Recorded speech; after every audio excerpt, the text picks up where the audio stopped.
Hello, Woo! and welcome to Chubcast, but not as you know it. That was so shit. Hello. Today, we are all going through... Episode 17 and a half. Yeah, 17.5. Today, we're going to go through all of our favorite albums of the year.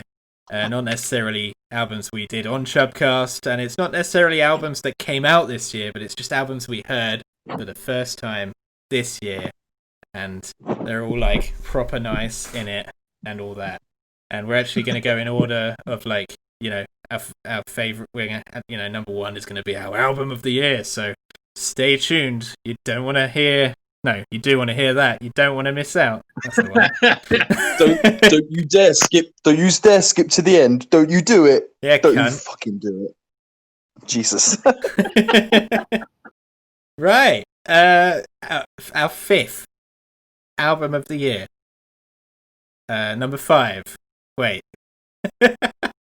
Our fifth favourite. Our fifth favourite album of the year.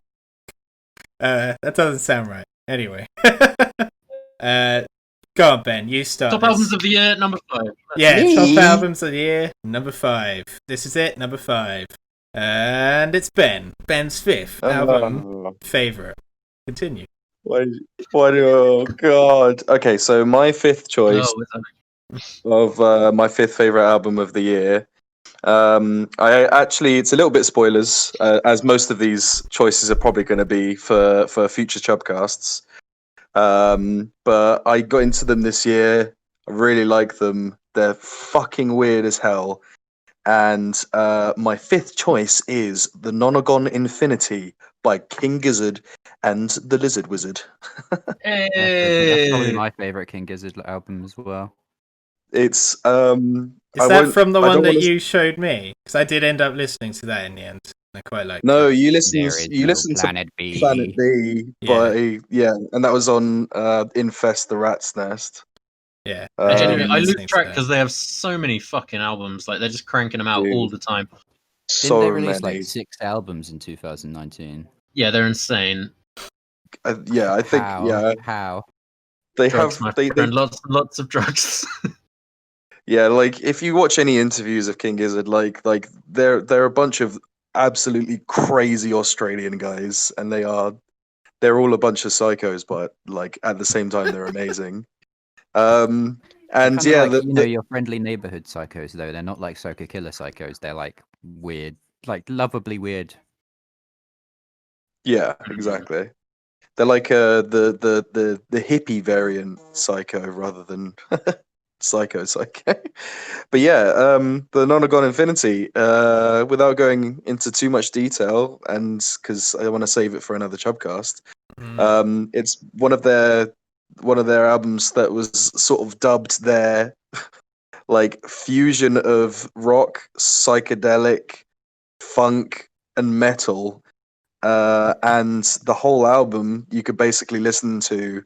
It's 9 songs, and you can literally listen to the entire thing on a constant loop, because they all play into each other like one big track.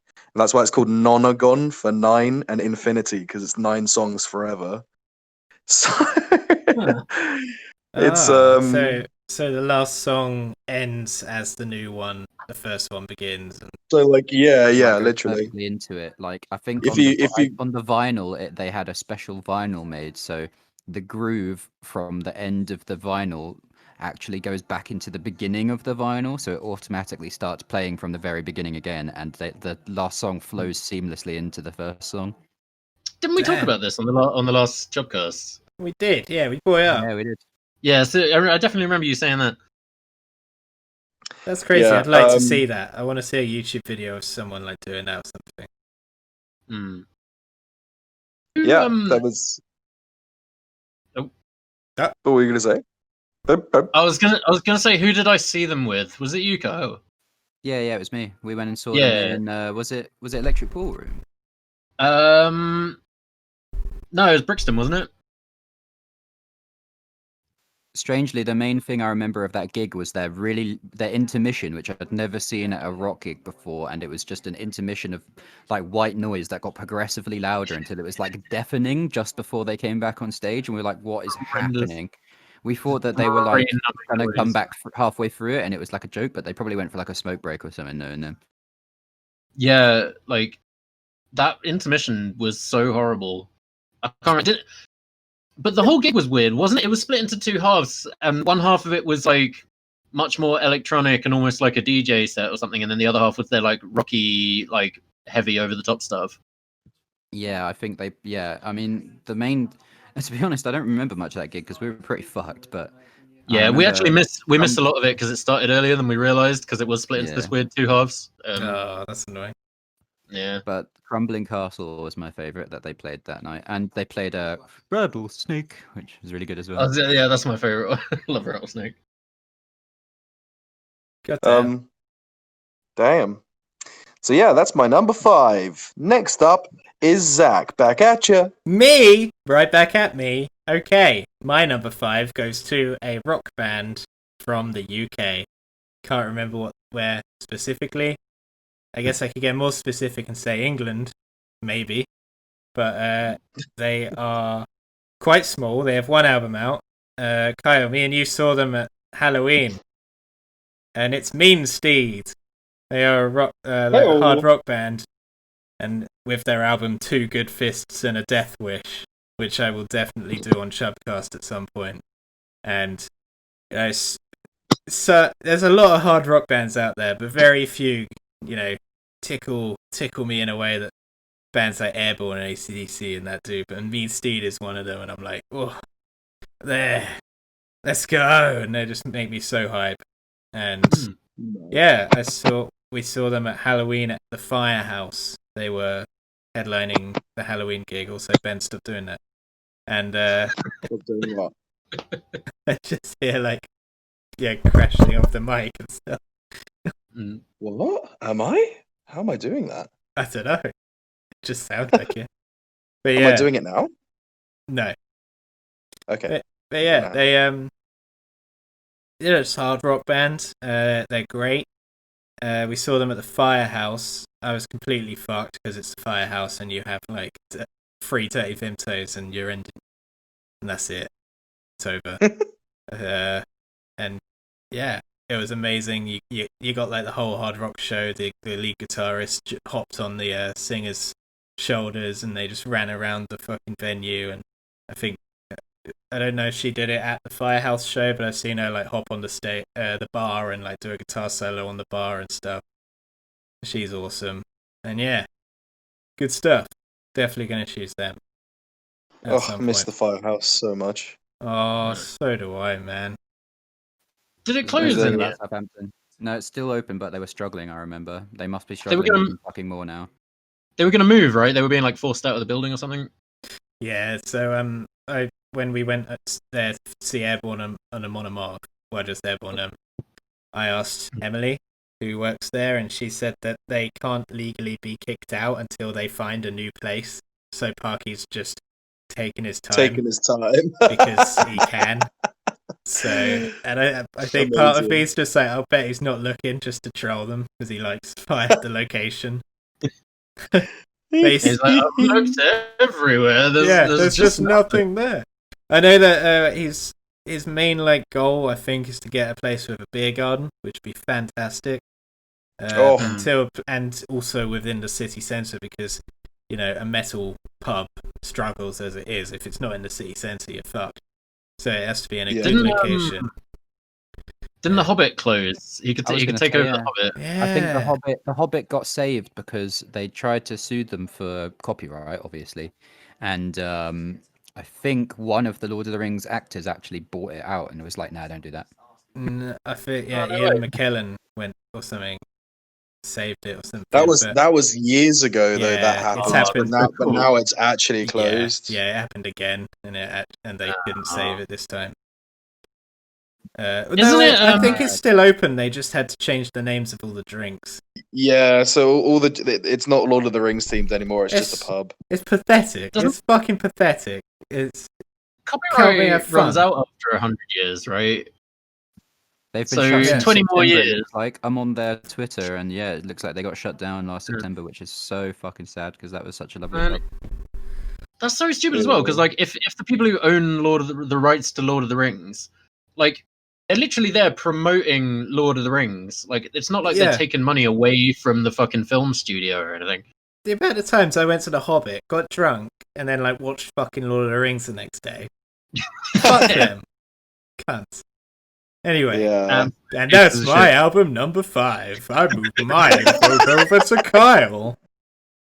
Hello, yeah. So I should have clarified before, but are we only actually doing albums we discovered this year? No. Oh, yeah. Yeah. I can't, only albums we discussed shit because I was doing albums that I listened to a lot this year, so I'm gonna have to revise my list. So Greg. do Greg. Greg, first. you next. Yeah. Okay. All right.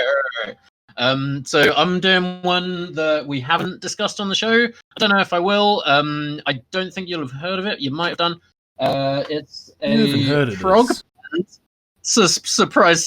They're really Oh. cool. I don't know if you would have heard of them. Oh, They're I bet called they Tame got 10 Impala. fingers. It's not Tame Impala. Jesus. Tame him.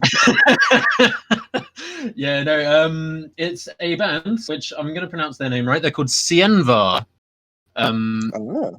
Spelled Sianvar.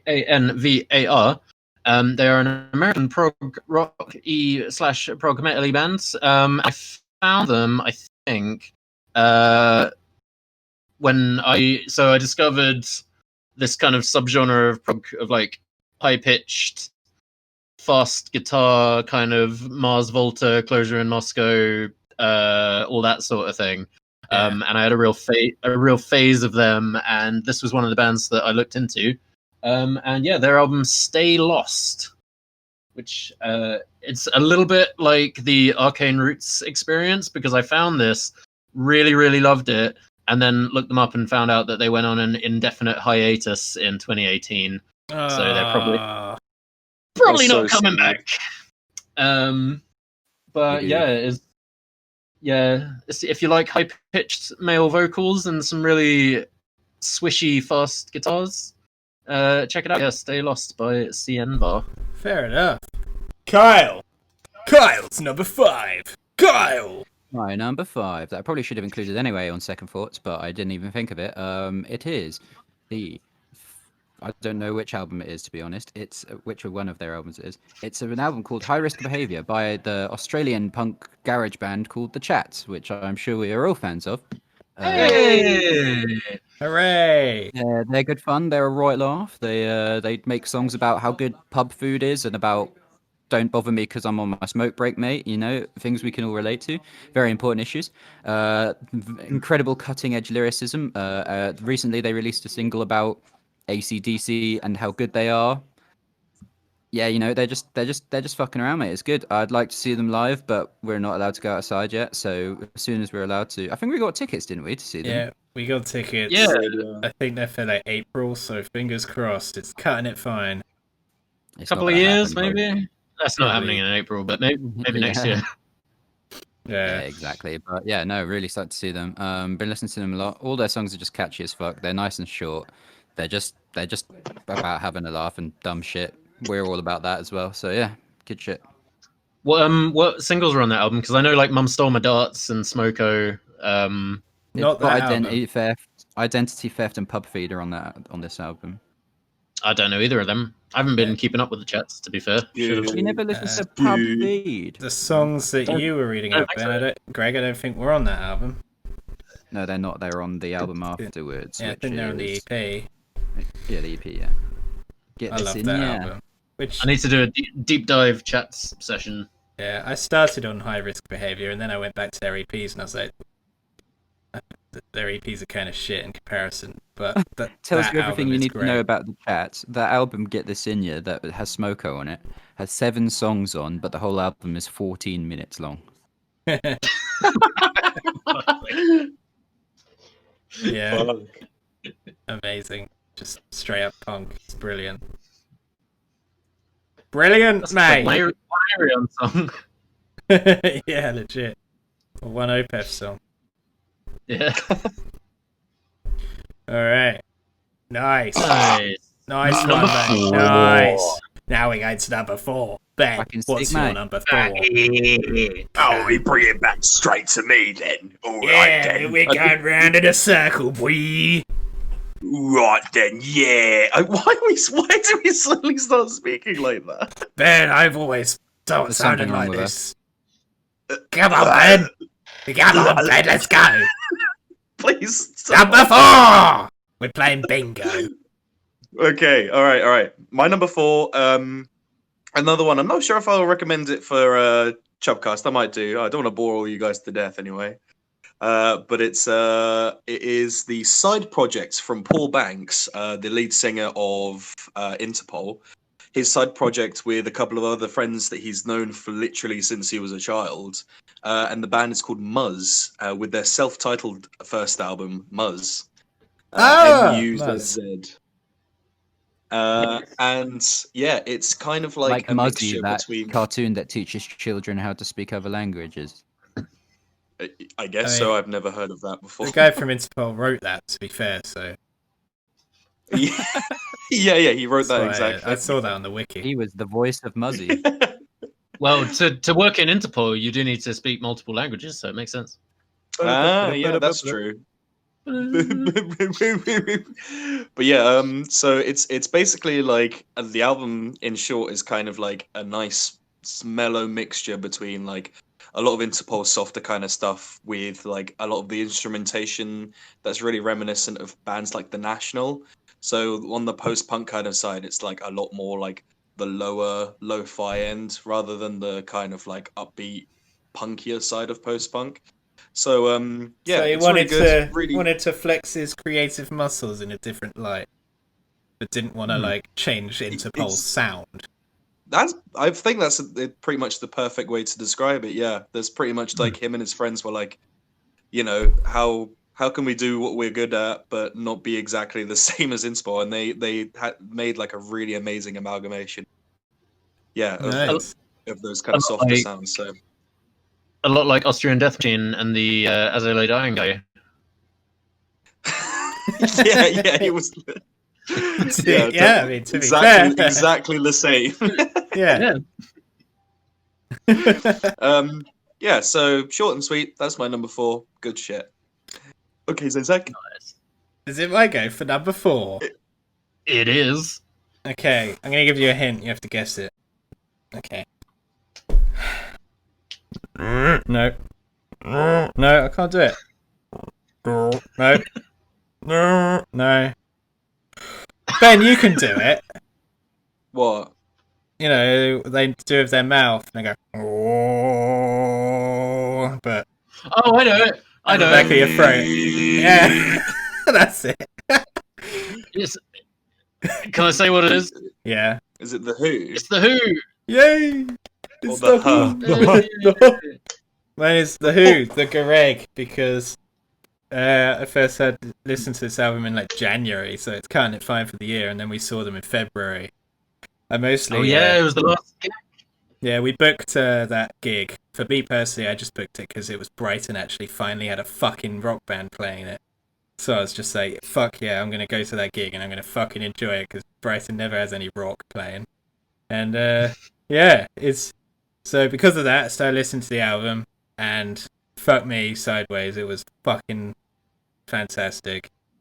And I just love all the different range, the different instruments they use. I was listening it today, and it brought back a strange feeling of just emptiness, but like happiness, because it reminded me of that gig, and the fact that that was like literally the last gig before the pandemic started, and I was just sitting there like, fuck man, that was back in February. So I was just listening to the album, and it just brought back really weird memories and emotions, especially like the. Sorry, Ben, go on. I was gonna say it's just that cold, warm feeling of melancholy joy.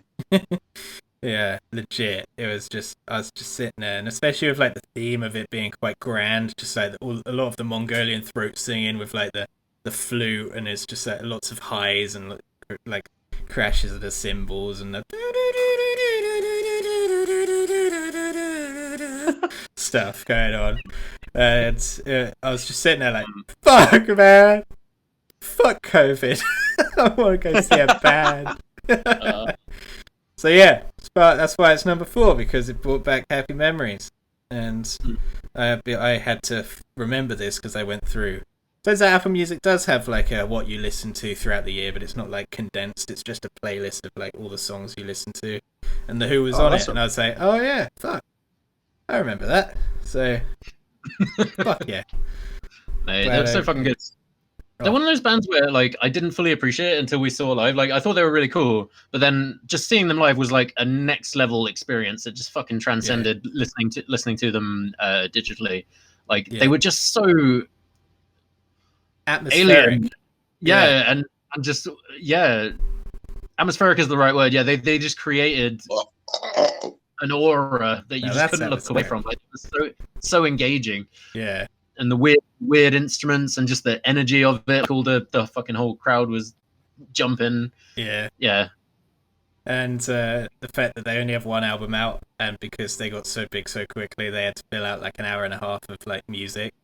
So they like, fuck it, they played like a load of old Chinese fucking folk songs, which is really cool.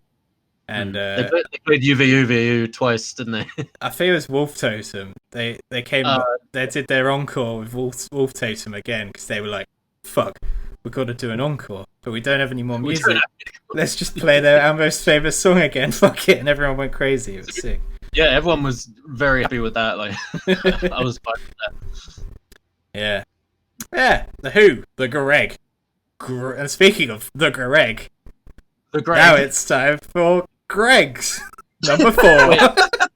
Nice is that transition. Is that what that album's called? It's not called the Greg. It's called the Gereg. Like Gereg. That's going to be your musician name in the band. There's the Edge and stuff. You're the Gereg. Gereg. I can live with that. This is a guy who me and Carl were supposed to see next month, but that is now not going to happen because COVID. He is a fingerstyle guitarist. He also sings, and he's just an all-around cool dude. He's never been on Spotify until now for some reason, even though he's really awesome. You had to buy his albums direct from his website, which I did do up until now. But he's finally got one on Spotify. It is your boy, John Gomm. John Gomm. Hey, he's very good. Well known in the fingerstyle guitar world for his song Passion Flower, which a lot of people were very impressed by. He also has loads of other good songs. And he came out with a new album this year. His first kind of full album. He's had a couple of things before, like he had a live album and a sort of album, which, to be fair, his sort of album that he came out with before actually has all my favorite songs on it. But I had heard that before. So this is the one that came out this year. Still really awesome. It's called The Faintest Idea. And it's on Spotify, and everybody should listen to it because it's amazing.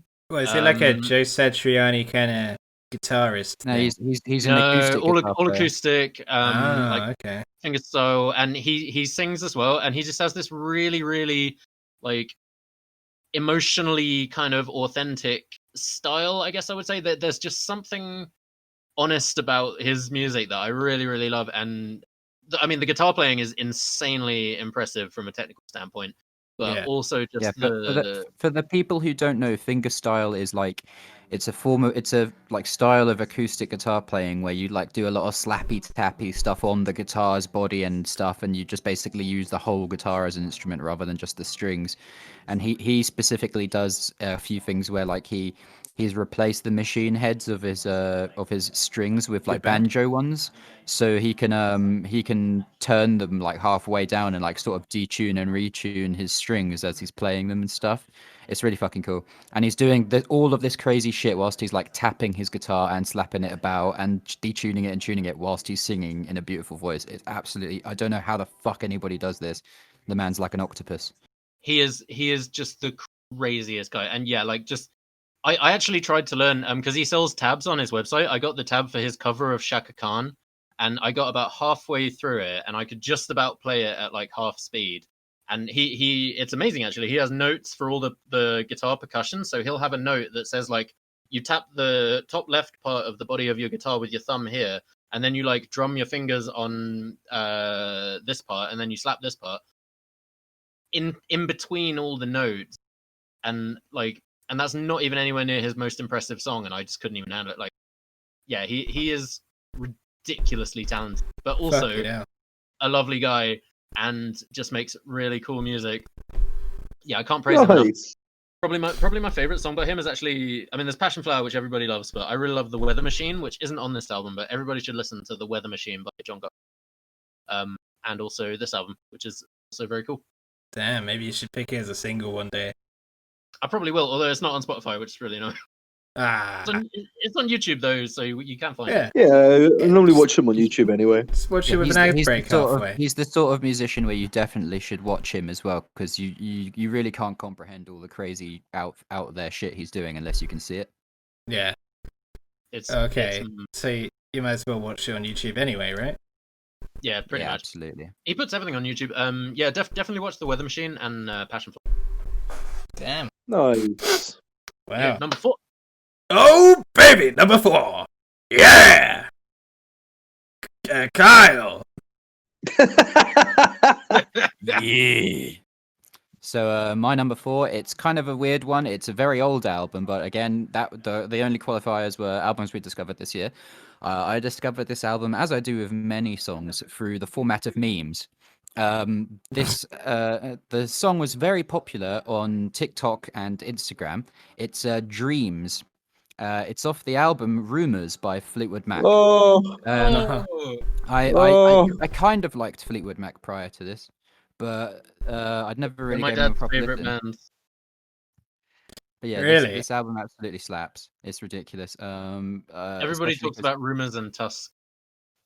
Yeah, To be Tusk is fair, it's a amazing great as well. album, Rumors. I only heard it this year as well because I watched a documentary of them at my dad's house. I think around last Christmas, actually. So I was pretty late to the Fleetwood Mac party too, but that album is fucking sick. Yeah, I got into them because Emily, my ex-fiance, was like a huge fan of them. So like through proxy through her, I found them, and yeah, that album is just absolutely like the history, everything. Like, oh, it's just so good. I think as well as that, like, it's just one of those albums that everybody who was around at the time looks at with like complete reverence. Like, you're hard pressed to find anybody who was like growing up, or like, well, anybody who was around at the time who doesn't have a copy of Rumors, somebody in their house. Like, if they collect CDs, they probably fucking got that. Because Yeah. it was huge for so long. It's got a lot of staying power. Obviously, it's made a renaissance because of the whole Dreams meme. Yeah, really good all the way through. And yeah, as Ben mentioned, the whole story behind it and all of the stuff that was going on with them in their personal lives whilst it was being written and performed is absolutely mental. Like, the conflict that they were all going through. I mean, like, for the people who don't know, like, there's 4 members of the band, and they were all married to each other and all breaking up with each other as this album was being written and performed. When they're And- 6 and like there's the drummer and the Christ. bassist are just kind of like chilling or something like that. The drummer and the Something bassist like are the only members who stayed all the way through. They had loads and loads of member changes. Everybody else changed, but the drummer and bassist remained the same for time. Because in this Probably 'cause they weren't documentary wrapped there up in was crazy relationship problems. in this I didn't know that was documentary real. they said basically in a fucking mansion they were just like, you know what, as long as the checks keep coming in, I don't care if they all don't talk to each other. Exactly. I mean, it's Amazing. like, and they make it very clear on some of the songs. Like, the song "Go Your Own Way" is literally a song that the guitarist wrote about, like, the keyboard. I think it was the keyboard player leaving him and getting it, like, dating another man, and he's literally just there singing about, like, yeah, you're in love with this other person and not me, but do what you want, you know. And he's basically discarding it. And like, there's a few songs on that album where it's literally the one where the keyboard player is like the lead singer. It's basically just her singing about how much better in bed and how much of a better lover her new boyfriend is than the guitar player. And it's just like, ugh. So yeah, I mean, I and think they're all that's like like really nice, you make love dreamy, and upbeat songs. fun. Yeah, Mm. you make love and fun. Yeah, it's all really nice and up. And it's about these like really quite savage circumstances going on at the time. That is Brutal. commitment to your art. And now it's time for album number 3. Benjamin Sean Hart, would you like to go? Oh, whoa! Sorry, I got see? caught up in the moment. Come on, get on with it. Sorry. That's okay. This that's okay. This one was it was these pretty much all these next choices are going to be Chubcast classics. And yeah, this album was sick. I think I gave it either a 9 or a 10. I actually can't remember. It was fucking amazing. You all know it. You all pretty much loved it. I think it was Underneath by Code Orange. Let's go. Oh my god, it's that band, the one with the jump scares. Yeah. I thought my fridge was exploding. Speaker breaking. So I was literally right next to the fucking mic speaker when that happened. Let's just say, just need to grab out the milk for this pasta yeah, sauce. because Isn't it? Because it kept going like I think it's like during the first song it like Yeah, the stopped and title started track. a lot. Not the title track, the Yeah. intro track. Yeah, like the jump scare Yeah. bit. And then I was You like, could've done, but "Is my microphone break? I think my speakers are running out of battery." But no, Yeah, like swallowing the rabbit hole. It like yeah. yeah, But yeah, the album. I mean, yeah, hardcore always been not always in the last like 3 or 4 years. I guess it's been prevalent genre in my life. Fucking love it. This album came out this year and was unbelievably good. Me and Carl spent pretty much a whole Chubcast just wanking over the whole thing, like, so good. So if you want to have a listen of that, links in the description. But yeah, that was my number 3. What's your number 3, Zach? Okay, let me do my number 3 first, because my number 3 was also Underneath by Code Orange. Oh my god! What? What the Holy fuck? Get out of the brain! That is crazy! Get out my fucking brain! Get out of my brain! I love that album. They did a lot of crazy different things with it. Like it doesn't sound like anything else that came out this year. They're really pushing new boundaries. Can't wait to see them live. They're fucking psychos. Did you guys catch any of their live sets? Because they did a few streams of No. like they did a stream for the album release. Definitely Yeah. recommend watching it. It's all on YouTube. They are mental live and they are absolutely so fucking tight on their playing, considering they're quite complex songs. Sweet. They're mental and tight. I also liked that I like album. No Win- I would like to say. Yes, I think I rated that album. It was good. I Was- liked it. Anyway, now you may speak, Zach. Okay. Okay, here we go. So I want to start this segment by saying the comedy is subjective. So Oh, no. I was gonna do that joke for my number 1. Fuck. my number 1 album is Rubber Hoy's Time to Party. I know you guys all fucking hated it, but I found it funny. You guys all gave it like 1-2s, but I gave it a 9 in that episode. And I was listening to it today just to make sure that it wasn't like just me being in a silly mood, but I genuinely really fucking like it. Mm. And it got me through the worst depression I've ever had in my entire fucking life. It was literally the only... I'm not even like kidding, by the way, when I say this. Like, it's the only thing that actually made me laugh throughout that, like all of that whole period, was just like listening to that stupid album. So because of that, I hold it very dear to my heart, and I cannot wait to see them live. You should, Again. you should tell, like message that, because remember they liked our post on Instagram. You should Yeah. message them and tell them that they helped you out that much. I'm sure they'd be super fucking Yeah, psyched. dude. Yeah, I mean, They would I was absolutely- thinking of just Yeah, doing that's it a good idea. to them in person, because when we saw them with Ailstorm, the guy, Captain Yarface, was hanging out by the bar at the end of the gig, and I saw him. So if I see him, I'll just go up to him and be like, mate, legit though, your songs are stupid, but they helped me. I wasn't gonna Did it- fucking kill myself or anything, but like, it Did really you- did help me. Did he still Go have his through it, like- balaclava on when you saw him by the bar? Yeah, he was just standing there like, he's fucking huge, man. He's like 6'8" or something, and he's really fat as well. So he's like this. It's crazy. Oh, maybe yeah. I shouldn't have chatted shit about him. Hulk of a man. Yeah, he's gonna fucking fuck you guys up. He's You're gonna. all go to Oh, no. the gig and you're gonna be there like, oh, I think you're great, and he's just gonna fucking body slam me, Greg, and Ben. Yeah, be like, I watched your podcast, you fucking cunt. Oh Pull dear. out the shark that bit his face off and fucking just slap us with it. Shoot us with his treasure gun. Oh, good shit. Good shit. Greg's number Greg's number 3. Yeah, number 3. Wrong Joe, voice. that's Sorry, actually boys. so annoying. I was totally planning on faking you out with Ramahoy for my number 1. That's really irritating.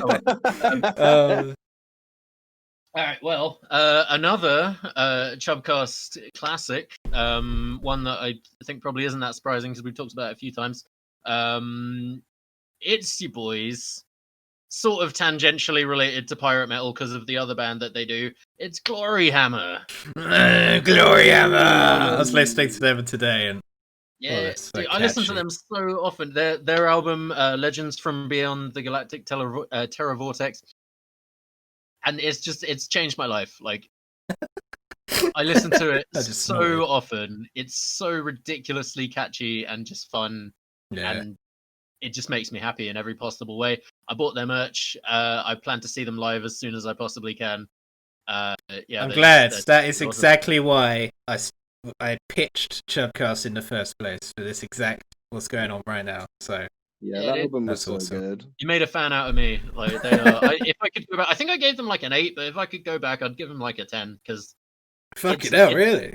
it's lasted. Yeah, that fucking album. Actually, I listened to their other albums and I didn't like them quite as much, but like that album in particular is just incredible. Yeah, Their production value went up because I think they had about a 4-year gap between albums.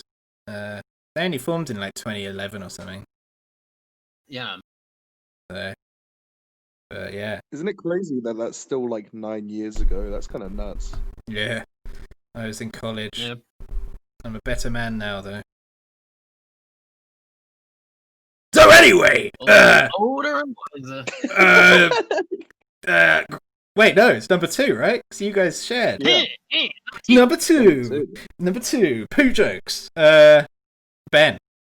Poo, poo. I like poo. Fecal demons. Speaking of fecal demons, just kidding. This has nothing to do with fecal demons. Aw. Ha! Fooled you. Fooled you. This is my second favorite album of the year.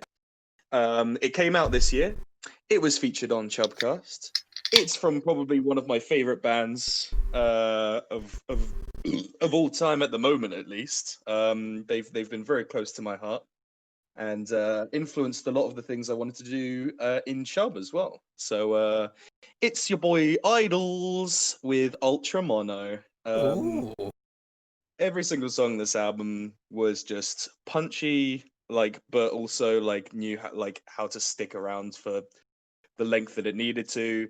Very politically driven, like it was full of cliches, and they knew that. And it was like I was thinking about it the other day, and like all the themes and everything in their songs, is literally like a giant pink ball smashing you in the face. Which is exactly what the cover of I the love their album cover art. That's so good. I'd have that on my Yeah, the Like- wall. cover art was amazing. like that cover art is exactly like their music, like in a nutshell. It's just like, yeah, big fucking pink ball, we're here, we're probably queer, here it's in your face. And like that's what I love about it so much. So yeah, that's my number 2. We already spoke about it. Maybe links in the description as well, who knows. Maybe, yeah, probably not. Probably not. Maybe. We could link all these albums. We have a channel, Yeah. go click on it. Yeah. Well, Yeah, go find that episode. It's a good episode. actually, I've realised that, like, since I've started dipping my toes into the Sardonicast, I'm assuming you listen to it, Greg, but you know who's in it, right? That's IHE and YMS, isn't it? Yeah, I Ralph. actually don't, but I know I watched the respective YouTube channels. It's good. And I realised I was just going through all the episodes where I knew the films they were talking about. And once I do that, then I will go through and listen to the ones that I don't know. And I was just thinking, like, people are going to do that for us. They're going to, like, see who we've listened to and go, oh, they did a bit on Idols. I'll listen to that one. Oh, they did a bit on Fontaines DC. I'll listen to that one too. And then Yeah, they'll I just do- like skip to like I a do this- certain part in the thing and be like, oh, that's cool. And then, yeah, Yeah, we'll have like a backlog of our opinions on certain bands and albums. which is why you I just do the gotta same thing keep with it Joe on Rogan. track. I I go find the episodes of people who I have heard of the interviewee, and then if I can't see anybody, I'll like risk it on an unknown person. Yeah. Yeah, I think everyone for does sure. that. Yeah, legit. Which is why you just So, gotta keep on chugging. Yeah, Chugging. dude, Keep on Yeah, chugging. thousands of episodes on out there, and then there'll be something for everyone. Yeah. Also, Yeah, this was no, okay, go on, Ben. Go on, Ben. all I was gonna say was this was my number one favorite album that was released this year, but obviously this wasn't my number one favorite album that I've heard this year. So Mm. if it in regards to actual releases that came out, this was the best one by far. 2020 sucked, but it didn't suck as much because this came out. So good shit. Hell yeah. Zach, number 2. Me for number 2. Kyle Yes. has already said it. It's the chat. Oh. High risk behavior. Oh, Whoa! You guys were like, Zach, you should listen to the chats because I think you'll like them. And I was like, as people do when people suggest things, they go, yeah, I'll do that, and never do it. But then because Kyle, we got tickets, Kyle got me a ticket, and I was just like, I should probably listen to them now. And I put on High Risk Behavior, and literally, Stinker, the first fucking song, I was just like, this is sick. I love the way it just comes straight in, just goes like, wake up in the morning with a slap in the face. It's just like immediately just punk, and it's just classic punk through and through. And it's got like it's got that nice blend of high production quality, but it sounds like it was still recorded in a basement, which is what I think modern punk should go for anyway. Because you listen to some old punk bands that were around in the 70s, and it sounds like shit now because they haven't remastered their stuff. You know, the big ones have, but like a lot of them haven't. So this is like what modern punk should sound like. And also it's silly, which is what modern punk should be, because everything else in the fucking world is way too serious business at the moment. So punk shouldn't be serious business because everything else is. So punk should be silly to annoy the people that are taking things too seriously, which is exactly what this is doing, and I fucking love it. In a way, taking things not seriously at all is kind of an anti-establishment in and of itself. Yeah, Absolutely, man. that's true. I guess I really need to fucking listen to this album because It's I've so heard good. I've heard a few songs off it, but And it's only I'm 14 minutes long, so you can listen to it very easily. It's 14 songs long. It's 28 minutes long. is it really? Literally every one of their songs is 2 minutes. Fuck's sake. Their longest Sweet, song yeah. is 2 minutes and 50 seconds. And that is Do What I Want. That sounds Can't perfect. remember. That's the complete opposite of what I normally listen to. So that sounds It'll be perfect. a breath of fresh air. You should type it into your Spotify right now so you don't forget. I just did a second ago. I added it to my research playlist. Nice. But yeah, that's my number 2. Greg. Oh yeah. Wow. Whoa! So this is a name that you will be familiar with from the podcast, but it's actually one that I did a single of. But this is, I would say, my top album that came out this year. It was released in 2020. It's not my top album that I heard this year. But it is R.A. the Rugged Man and his album All My Heroes Are Dead. You may remember I Yeah. did the single I think I remember you. that had him and 2 other rappers on it called Freedom From Oh, Flowing. the one with the not long boys. Speedy Boys. Yeah, the Speedy Rappers. This is his album that came out this year.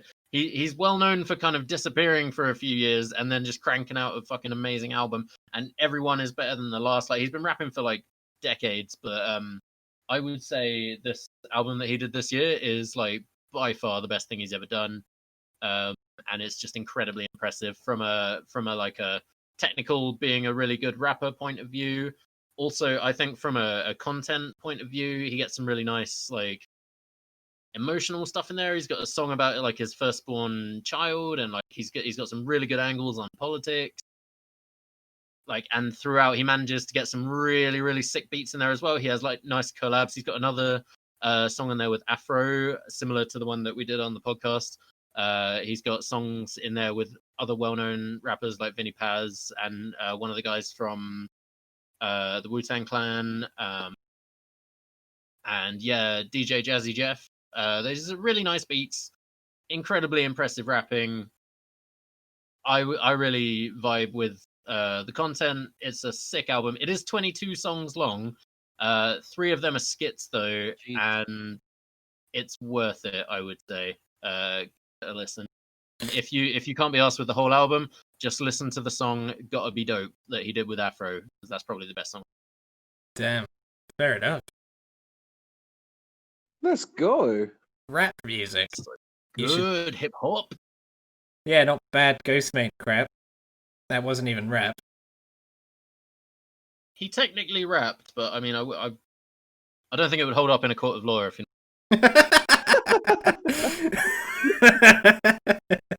Yeah, can you Nice. imagine that? Just like Prove You got- that you're a rapper. Yeah. I can't. you got like Marilyn Manson and Rammstein and The Cure on one side, and then Eminem, Snoop Dogg, and 50 Cent on the other, and they're all like, "We don't want him. No, you have him. No, you have him. No, you have him." My number 2 was also an album we did for Chubcast. It is also an album, my favorite album that actually came out this year. So following the same pattern. Dun, It dun, was dun. an album Ooh. like a 9.5, I think, and you guys all gave it really high ratings as well. I was truly expecting somebody to put this as well. It's Verminous by Black Dahlia Murder. Yeah, I was gonna Hey-yo. put it, but then you said you were putting it, so I changed my thing. Yeah, I Yeah, was you going to saw put it, but I You haven't did. actually listened to it since. I've listened to it quite a lot. Most of the songs on it fucking slap, like Godlessly, Removal of the Oaken Stake, and Wereworm's Feast are all fucking sick. Oh, and Leather Apron Scorn. The Ever Leather Apron. All of them are sick. I really like Black Dahlia Murder anyway. I'm often not in the mood for like extreme like growls and death metal, but this year's been shit and I've been an angry boy, and this is very good angry boy music. So yeah, been scratching all those angry boy itches. It's a good year Really for good. metal. Yeah, absolutely. Oh yeah. Me and Greg, we've still got tickets to go see them. Actually, did you guys all get tickets? And me, Yeah. and Claire. Yeah, me. Yeah, let's Yeah, go. so At that's- some point in the future. Yeah, that rescheduled for 2022 now or something. February 2022, which I can't even comprehend that. Like Yeah, 2022, like, it's not even 2021. How can you do that? Yeah. No, man, this year More went realistic so than a lot fast. of the Like other that's ones. a year and 3 months away. That'll be Bruh. here. Like The thing about this Nothing year, to though, do. it's gone fast. Like March feels like yesterday, but to me, October feels like years ago. It's really weird. Like October feels so long ago, but March feels like yesterday. Weird. Everything's gone There's so that- quickly. there's Yeah, that I expression, think isn't it there? makes Like the sense. weeks drag Yeah, on, okay. but the years fly by. Yeah, definitely. Like, yeah, November feels like it was ages ago, but yeah, March feels like it was. Oh dear. For me, anyway. Before you know it, we'll be there banging our heads. Oh yeah, we'll be looking back at this podcast going, cunts, they're in a pandemic. Yeah. No, we'll be there zombified like the people from Fallout going like bagging smooth skins. Smooth skins. I still am holding out hope that download's gonna happen, so we'll fucking see. But I'm Yeah, I'm I mean, I hate optimistic. to be that guy, but That's the difference between me and Greg, I guess. Greg's like, I hate to be that guy, and I'm like, I'm optimistic. I am blindly optimistic. Everything's gonna be fine tomorrow. Let's go. Yeah, let's it's go. 2021. It's gonna the bell is gonna strike midnight, and COVID's just gonna go. I'm super Yeah, you optimistic just die. for download 2022 though. Let's go. Yeah, I mean that's definitely a thing, but I believe. Fingers crossed. It's Also, always good to also- keep hope. for those listening who are not from the UK, we're recording on the day of the announcement of fucking tier 4 lockdowns where we're living, and they're starting on fucking Boxing Day. So we're getting Omega cucked by the long dick of the law, and there will be no New Year parties going on this year. So we're all kind of sad boys. It's my favorite holiday of the year. I am pissed about New Year's, to be honest. Yeah. Even though I saw it coming a mile away, but Fuck it, it's Yeah. New Year's. That's like the only day that I specifically want to get destroyed, and we can't have it. And I'm like, yeah, like there you go. Other days I'm trying to resist the urge to get as drunk as I humanly can. Like literally New Year's, I'm like, let's get as fucking drunk as it is possible to get. Oh dear. Not this year. Right. Shall we announce our favourite albums of the year along with some honourable mention? Hell yeah. Right. New voice. Benjamin Deary! Would you like to announce number one, Deary? Yes, I would, dearie. But before I do that, So punk. I'd like to. we're so punk, dearie. But before I do that, I would like to mention some honourable mentions from this year. Wow, Goodness. I'm pretty sure that all these albums that I'm about to say for my honourable mentions were released this year. If not, fuck off. Hey, but I'm pretty just sure have to have heard them for the first Doesn't time matter, this yeah, year. as long as you discovered them this year. that's true. Yeah, but I think it's actually a mixture of both that I heard them and they're all out this year. But not sure. Anyway, I definitely heard them all. So, speaking of being an angry boy, I was also an angry boy. Yay! And I listen to bands like Napalm Death with Throes of Joy in the Jaws of Defeatism. What a That title. album Nice. is the title is sick. It's Napalm Death. You know exactly what you're getting. It's angry as hell and very fast. And Contagion has been probably one of my favorite songs of the whole year. It's just so Makes sense. like it's so good. Very topical. Thanks to friends from not too far away in the south, in Southampton, like Becky and Fish. I got into a band called Make Them Suffer with their album How to Survive a Funeral. The Amazing. way you said that. So I got into a band called Make Them Suffer. Make was Them lovely. Suffer, yes. Oh, it was a jolly good time. I had such a lovely single time. by them. It was called Bones. I remember it. Yes, that's right. They were like the metalcore-y, hardcore-y kind of band, and they're fucking amazing.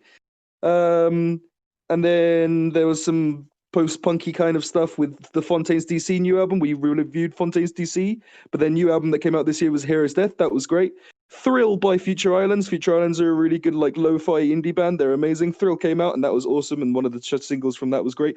And finally, because of my girlfriend Sean, I got into a nice girl with a guitar kind of band, and her name was Phoebe Bridges, and her album Punisher, and that was amazing, a nice soft time. But without further ado, You were going to say Molly Tuttle. no. It wasn't. It was in more indie than country, and that's why it was good. Sorry, Greg. She came out with a well- new album this year. I might do it on the podcast. Fuck you. Do it. Yeah, well, Let's fuck you, go. Greg. All your recommendations are always terrible. Anyway, without further ado, my number one album of this year that I heard of was Scurrilous by Protest the Hero. Hey! That was by far an album that I didn't expect that I'd like as much as I did. And then when I heard it for the first time, I'm pretty sure the whole time I was just looking at Kyle like, well, this is only audio, but imagine my mouth agape. Ugh. Like, ready for the cock. No, but the whole thing, like, you know, I never... like it's only really been in the last few years that I've been properly into like proggy kind of metal. The vocals are so amazing, clean, soaring, and like screamy when they need to be. The instrumentation is just like it just like kicks my ADHD in the spot that it needs that little tickle. And yeah, we discussed it for one of the earlier Chubcasts, I think, maybe episode So 8 or 10. It 9. was my 10 out of 10 album. Oh yeah, it was your 10 out of 10. Yeah. So and, did you yeah, discover them through Chubcast? I discovered them through Chubcast. Never listened to anything before. Yay! Hooray! Yeah, it was the first. That was the first album, and then obviously since then I've listened to their new album that came out, as well as Volition. Is it called as well? Yeah. The one with the vulture on it, We- and both of them. To Palimpsest the other day, and it's very good, but his voice is noticeably different. It is but- noticeably different. It's like it's kind of weird. It's like it's I think where he's like retrained himself, it's like his high pitched notes just slightly different. It's not bad, but it's Mm. not. I don't think it's as good as his like previous singing in his other albums. But I'm guessing that previous singing was fucking with his vocal cords. So Yeah, maybe it's he for had the to best cancel that one. he's retrained himself. To be fair, Palimpsest was going to be one of my honorable mentions for this year because it came out this year. I thought it was real good. I really- yeah, It's a really Migrant enjoyed Mother, it. and it had a few bangers on it. But yeah, all in all, not as good as Volition or Scurrilous. Yeah, for sure. Yeah. I'd put Volition as a close second, but Scudderus for sure. Like was just like unbelievable. I think Moonlight's probably one of my most played songs this year. It's probably going to come up in my my Spotify replay thing for next year. So look out for that. But yeah, that was my number one, Scurrilous by Protest the Hero. I love the fact that your number one is an album that you found through Chubcast. That makes me all warm and tingly inside. Warm and tingly. Oh, I have a tingly pee-pee. What was that note you had from the other day, Zach? Like, make my pee turn green. I made my pee go wee wee or something. Yeah. This Dude, riff, it 4 made minutes me- in, made my pee go wee wee. It made the whole album made all the white wee wee come out. Anyway, moving swiftly on. Nice. Zach, what was your number one album of this year? Whoa! Well, Ben, much like you, I'm going to say some honorable mentions because I can. Coming up, the first two I'm going to say is from Chubcast, and that's the Hell Groove Hammer. I fucking loved that album, and also Scurrilous by Protest Hero, because that album proved to me that prog isn't boring. Just most of it is, and few other honorable mentions. I mean, obviously, I'm going to say this. AC/DC's Power Up. It was just a blast from the past and something I really needed this year. So, God bless those boys. I haven't listened to that. Is that fresh out this year? Yeah, it came out this year. It's like standard AC/DC, but it's just nice. I don't think it was as good as. New AC/DC is still good. Yeah, it's like a new Metallica album. It's like, an occasion because they release like 2 every 8 years or something. No, 1 every 8 years. I didn't know they were still making albums. I assume they were just touring, playing all the old shit. No, they make new albums. Yeah. What was Rock or Bust came out in 2014.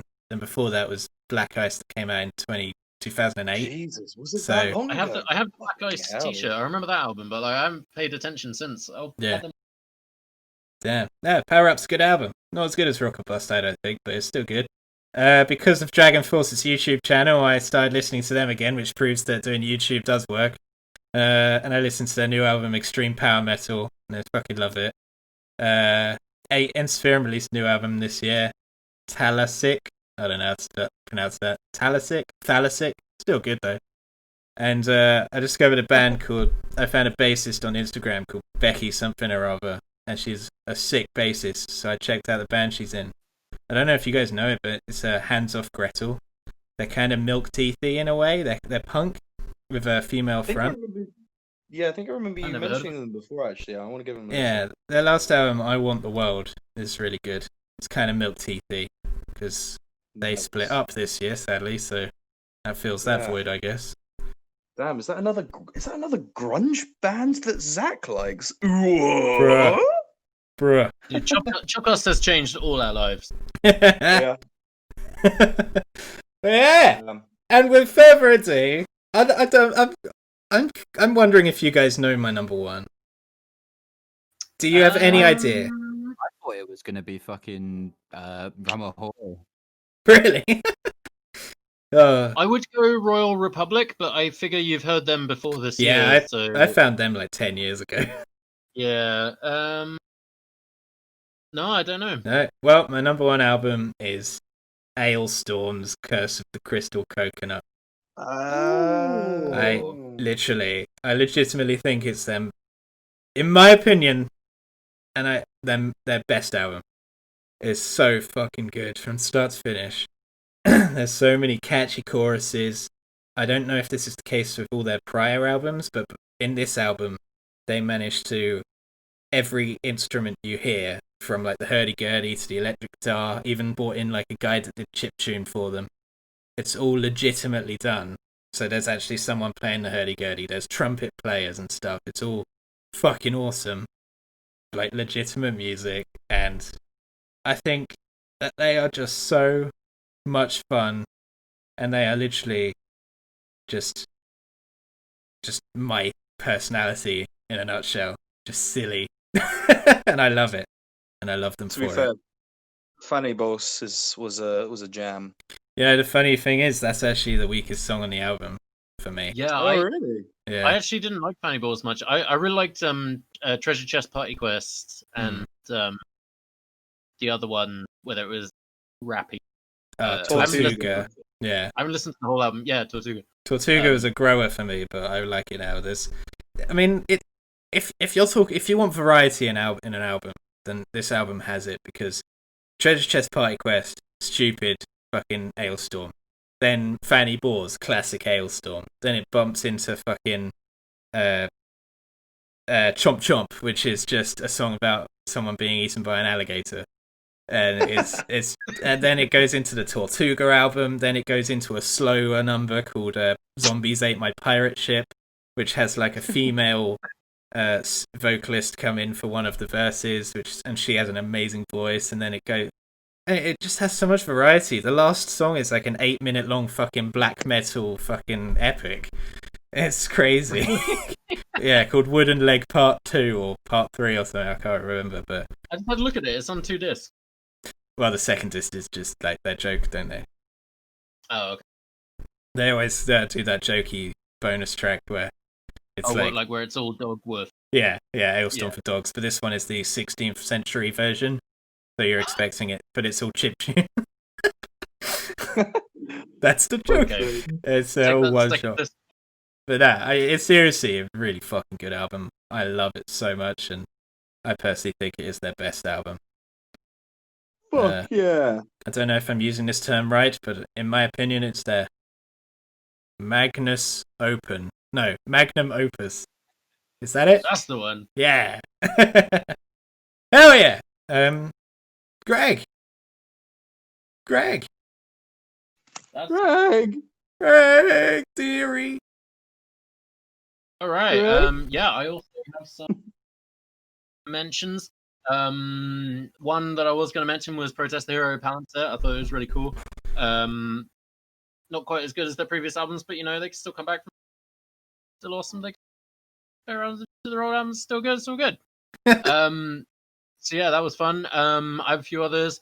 One that I mentioned on the podcast but never got around to recommending, but I probably will in 2021, is a band called Ripe, which I think it was like a Spotify recommendation after something that we listened to. I can't remember what, but they have an album called Joy in the Wild Unknown. Right. Like I remember you mentioning Ripe. Yeah, they're like a sort of funky, jazzy. I was after Moonchild, I think, maybe. Oh, okay. Like a sort of Some funky, Ripe. jazzy beat, like just really energetic. I think 3 or 4 members thing. They're really cool. Their best singles actually aren't on that album. Their best single is probably called 5 in the Morning. My favorite anyway. So you should listen to that. Never heard of that time. 5 in the morning. Most people are asleep, like- but apparently Yeah, weird. Does that even exist? Yeah. Strange. Weird. You need to try cocaine. Oh, they know what 5 in the morning is. Oh yeah. In a similar sort of vein, there's a band, I don't know if you guys have heard of them, called Bear Ghost. I have not, no. They were also a Spotify recommendation for me. They're like similar upbeat, jazzy, not too heavy kind of energetic music, but they have kind of a more like dramatic twist to it, more twists, turns on the album, more ups and downs. They have an album called Blasterpiece, which I really enjoyed this year, which I will get around to recommend on the podcast. Hmm. But that was really fun. Yeah, Bear Ghost. Damn, Spotify's coming in strong. Yeah, genuinely, Spotify really it gets me. Like you know how they say about advertisers know that you're gay before you know. Like they know your deepest secrets. Spotify really does for me. They know what I'm gonna like before I do. Yeah, that's the same with me. I found loads of like really good bands from Spotify, like just from like randomly playing stuff on Spotify recommended, and I'm just like, okay, Spotify, all right. So it's good Yeah, shit. it's true. I had one other mention that I was going to make, which was one that we did on the podcast that I really seriously enjoyed and maybe didn't praise enough at the time, which was Unleash the Archers Apex. Oh, yeah. Hmm. An absolutely sick album, just phenomenal in every way. I actually haven't got around to listening to the next one, the album that they came out with this year, but that one was really. Yeah, Abyss. It's really good as well, but it's not as good as Apex. The I remember, story you, is coherent. I remember you said it wasn't as good, but yeah, Apex just had some absolute bangers on it, like Matriarch and the song Apex and what's the first song on the album? I don't know. I cannot remember, Awakening. but it's amazing. Awakening. That was a sick song. Yeah, that was my favorite song on the Yeah. album. I Mm. listened to that one a fair amount. Yeah. So yeah, they're my honorable mentions anyway. Mm. So Have my listened to the EP that they released as well called Adventurers. It's like the first two songs are covers of like traditional Canadian folk songs, and specifically the song Northwest Passage is fucking amazing. It's like one of the best songs they've ever done. I heard that song. Yeah, that was really good. Isn't Northwest Passage? Oh, you just said that. Yeah, Canadian Yeah, yeah, folk. Yeah, traditional. right. Yeah. But I think we've had this conversation before, but I feel like Ensiferum or someone like that has also done that song.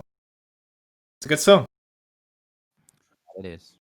All right, so yeah, they're my honorable mentions anyway. So the number one album that I'm picking for this year, it is one that we've done on the show. It's probably not going to be that surprising. It's one that you guys reacted kind of tepidly to, but that I really loved is Closure in Moscow's Pink Lemonade, the concept album. Oh, Hot The- diggity dog. Yeah, the Mars Volta style, high pitched singity sing. yeah, good Concepts shit. all over the place, psychedelic reverie. I love it. Damn. That's it. I mean, that's all you really need to say. Just I love it. Says Yeah, it all. It really does it for me. It fucking just penetrates the right orifices. You know what I'm saying? Yeah, man. For fuck's sake. If anybody else wants to hear further detail of how good it is, go listen to the fucking episode, you little bitch. Yeah. episode. Yeah. Yeah. And if you aren't a female dog, go listen to it as well. That is the. It's actually the Ramahoy episode, I believe. So you can do two birds, one stone, right there. Is it? I think so. I don't remember. We've done It is. 17 of them now. Earlier, I listened to that episode yesterday to listen to the Ramahoy one because I felt bad. I was like, hey, did we really murder Zach's happiness there? But I think we were all right. Yeah, you only gave me anxiety. It's fine. Are my opinions wrong? No, of course they're not opinions. All right. Mm. Nice. Kyle. Yeah, that's me. Isn't it? Dearie. I will follow in the same vein, and I will do my honorable mentions first. My honorable mentions for this year. Most of these albums didn't come out this year. In fact, a few of them are really fucking old. So, band that Ben showed me, he went and saw them by himself, his first solo gig. It's a band called Employed to Serve, specifically their album Warmth of a Dying Sun. I listened to the song Good for Nothing like 50 million times. It's got like such a ridiculously chunky riff. All of their riffs are so fucking good. They're groovy as hell. Chunk. Kick you in the goddamn face every time. I can listen to that song and still like get chills every time. And also their newest album, Eternal Forward Motion, is very good as well. But I Ooh. prefer Warmth of a Dying Sun. If you like hardcore, listen to it. My second is a band that I was going to put eventually on Chubcast and may still do. It's a random Japanese sort of jazz instrumental orchestral band called Fox Capture Plan, and their album Butterfly. The first two songs on that, which are called the Forgotten Story of the Myth or something, and then there's another one that has an equally fancy evocative name. Yeah, definitely give it a listen. It's very nice and pretty. Nice. No. I also put really random. I really like the song by Steely Dan, "Fire in the Hole." I can't remember how I found it, but it's really nice and upbeat, sort of 70s pop rock. His album "Can't Buy a Thrill" is all bangers all the way. So go give that a listen. And More Idols, their first album, "Joy is an Act of Resistance," I discovered Oh. this. I think it's much better than Ultra Mono, to be honest. That album's really fucking good all the way through. If you like Ultra Mono, go listen to that too. And Brutalism. Brutalism. And finally, very old band from like the 70s. I almost picked them instead of Sarah Vaughan for my jazz thing, but I thought maybe the singy would be more appreciative than the weird time signature-y instrumentally stuff. But I think I picked wrong. It's jazz Nah. Maybe. classic "Time Out" by the David Brubeck Quartet. It's really fucking good. Most people will know the lead single off of that, which is "Take 5." It's a literal like jazz staple. Like every single jazz musician will know and revere that song. So definitely give it a listen. Damn. Finally, for my number one of the year, it is a band that's already been mentioned. It's an album I picked. I gave it a 10 out of 10. It's fucking Apex by Unleash the Archers. Oh Hey. shit. I still listen to that all the goddamn time. I was listening to the song Apex yesterday, and I was just like, there's like most of the songs on that album I can't help but sing along to, and I can't do the vocals at all because Britney Slays is an absolute fucking maniac. But I still try, and I make a fool of myself every time. But it's great. Good shower singing. Exactly. Songs Apex and Awakening are like, honestly, like they give me chills every time. Still, I really want to try and learn one of their songs on the drums and maybe upload a cover of it. Spoilerinos. They're really difficult Do though, it. so don't quote me on that. Well, I expect to see your cover. I can't wait. I'll do my best. But yeah, I think also the fact that I'm evidently not a very big power metal fan, as we've discovered through this Chubcast as well, and the fact that I love this album as much as I do really speaks volumes for just how fucking good it is on its own merit. So yeah, fucking get it in, you lads. Get it in. Can I just interject and just cut in and just say how proud I am of all of us for choosing a lot of women in the music industry as well, for being some of our top favorites as well. Like Employed to Serve, like Unleash the Archers. Did you say Meansteed had a female musician? Yeah, in the there as well? guitarist. The guitarist, like it's like I don't know if it's necessarily a thing that has to be noted, but I think it's really important for like in rock Yeah. and metal specifically, which is kind of like underappreciated. The I like mean, female signal that musicians virtue, see the bro. limelight. Yeah. I mean, I personally try and like just, you know, just go with anything. It really annoyed me the other day actually because It's really I heard good, isn't about it? a fucking story about someone. I think there's a really good documentary on Amazon about female vocalists in metal, and in that documentary, I think it was Delane or something, was the singer of Delane was saying about how they got declined at a festival because they already had a female fronted band playing there, as if that's a Oh. genre. I think I remember you mentioning this before. Bruh. Yeah, you said that. It literally doesn't fucking matter. If you rock, you rock. Fucking hell. Yeah. So I found this bassist, Becky, on Instagram, and I was like, she's so sick. And then I checked out her band because I was just like, oh, it pisses me off, man. Pisses me off. Literally Yeah, like and no that's- other genre where the fact that the singer is a woman makes any impact at all. There's no other genre that like, wow, it's a woman, except for like maybe hip hop, I suppose. Yeah, There's not- I was gonna say actually they do that all the time in hip hop. Like if you ever get a female rapper, that's like they all make it the selling point. It's like, oh my god, look at it, a girl who raps, like as if that matters. Yeah, Really shouldn't matter. it shouldn't. If you're good at your instrument, I don't give a fuck if you're a woman, man, if you're a robot, if you're an AI writing music, go for it, mate. I like it. Fuck yeah. Representation is important. Fuck yeah. Well, friends, we've made it through the first year of Chub. Ooh, Are we Good. still doing like a retrospective for the band? We're going to try and do that for suppose the we first can. year anniversary, right? Which is in January. Yeah. Because Yeah, I think we've got a few clips from practices and stuff that we could probably throw in to show like how we've improved. Maybe. Yeah. yeah. Well, I mean, hopefully, fingers crossed. I spoke to Sean about it, and he said that it's possible that our singles will be ready by the 16th of January. So Yeah, so he's got the vocals now, right? So he's got everything he needs. yeah, he's just mixing, mate. He's got everything. He's going for it. Re-record some guitars though. No, Hmm? we got everything Real for good. Wasters and COVID Kingpins. Fuck Yeah. yeah, mate. All right then, boys. Prepare your ear and buttholes. Mhm. And yeah. And if they don't come out on the 16th, then fuck you. It's good. It's ready when it's ready. We're not putting fucking Cyberpunk 2077 over here. No, That's No. true. definitely not. Goddamn. Right.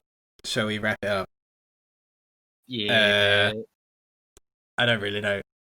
I write down you. That.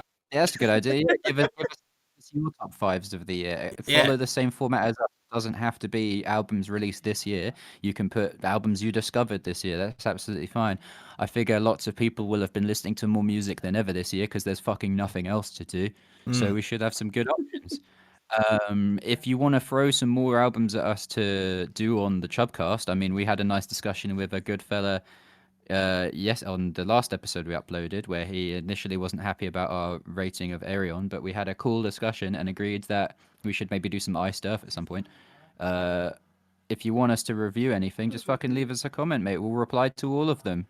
We'll read you out on the podcast. We'll fucking PM you, mate. We'll suck your dick. Yeah. I'll suck your dick, man. Claire likes ice stuff. Please, burgers, man. I know Claire likes ice stuff. I've never I thought heard you were of gonna it be like, until that guy mentioned it. They're kind of Well, folk that's it. metal. Yeah, I need to give that a shot. I still need to listen to the Deer Hunters massive 4-color album epic show that Andrew Branch linked us to. Also, speaking of Andrew Branch, my dad today told me to listen to Manchester Orchestra, so Did he? I gave him a shot. They were pretty cool. I liked quite a lot of their stuff. Damn. Well, Damn. It's all come full circle. Fecal demons. hell yeah. Next thing that comes out in the YouTubes will be episode 18 of Chubcast. We are listening to some funk. So yeah, I hope you look forward to that. That'll come out, Yeah, about maybe you want- around the 30th, I reckon. I don't know how to.